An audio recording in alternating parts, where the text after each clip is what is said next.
परिवर्तनी एकादशी। श्री कृष्ण भगवान से युधिष्ठिर कहते हैं कि हे भगवान, भाद्रपद शुक्ल एकादशी का क्या नाम है, इसकी विधि तथा इसका महात्म्य क्या है, कृपा करके कहिए। तब भगवान श्री कृष्ण कहने लगे कि इस पुण्य स्वर्ग को मोक्ष देने वाली, सब पापों को नाश करने वाली उत्तम वामन एकादशी का महात्म्य मैं तुमसे कहता हूँ। परिवर्तनी एकादशी को भगवान श्री विष्णु करवट लेते हैं, इसलिए उसे परिवर्तनी एकादशी कहते हैं। इसका यज्ञ करने से वाजपेय यज्ञ का फल मिलता है। पापियों के सभी पाप नष्ट हो जाते हैं। जो मनुष्य इस एकादशी के व्रत के दिन मेरी वामन रूप की पूजा करता है, इससे तीनों लोग पूज्य होते हैं अथवा मोक्ष की इच्छा करने वाले मनुष्य इस व्रत को अवश्य करें। जो कमल नयन भगवान का कमल से पूजन करते हैं, वे अवश्य भगवान के समीप जाते हैं। जिसने भाद्रपद शुक्ल एकादशी का व्रत और पूजन किया, उसने ब्रह्मा विष्णु सहित तीनों लोकों का पूजन कर लिया। इस दिन भगवान करवट लेते हैं, इसलिए इसको परिवर्तनी एकादशी भी कहते हैं।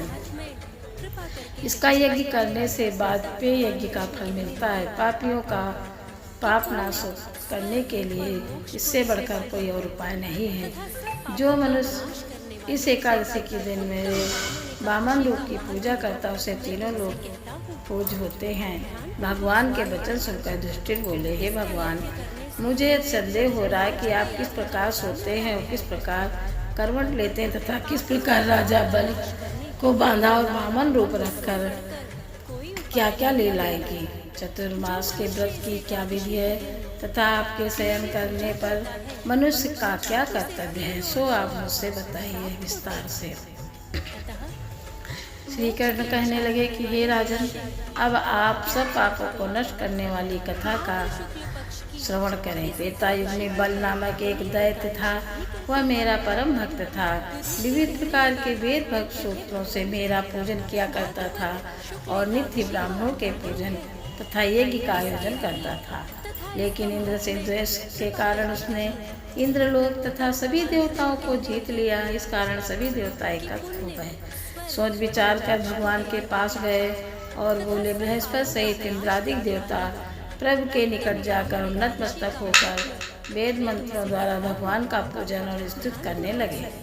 अतः मैंने वामन रूप धारण करके 5वां अवतार लिया और फिर अत्यंत तेजस्वी रूप से राजा बलि को जीत लिया। इतनी वार्ता सुनकर राजा युधिष्ठिर बोले कि हे जनार्दन, आपने वामन रूप धारण करके उस महाबली दैत्य को किस प्रकार जीता। श्री कृष्ण कहने लगे, मैंने वामन रूपधारी ब्रह्मचारी बलि से 3 पग भूमि की याचना करते हुए कहा, ये मुझे को 3 लोग के समान है और हे राजन, ये तुमको अवश्य ही देनी होगी।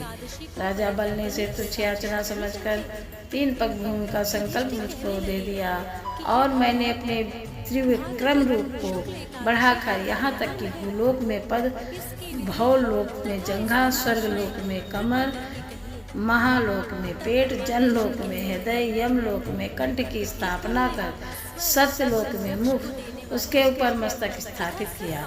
सूर्य, चंद्रमा, सब ग्रह गण, योग, नक्षत्र, इंद्रादिक देवताओं से साथ सब नागगणों ने विविध प्रकार से वेद सूक्तों से प्रार्थना की। तब मैंने राजा बलि का हाथ पकड़कर कहा कि हे राजन, एक पद से पृथ्वी, दूसरे से स्वर्गलोक पूर्ण हो गए, अब तीसरा पद कहाँ रखूं। तब बलि ने कहा, हमारा अपना सिर उन्होंने झुका लिया और मैंने अपना पैर उनके मस्तक पर रख दिया, जिससे मेरा वो भक्त पाताल को पहुंच गया। फिर उसकी विनती और नम्रता को देखकर मैंने कहा कि हे बलि, मैं सदैव तुम्हारे निकट ही रहूँगा।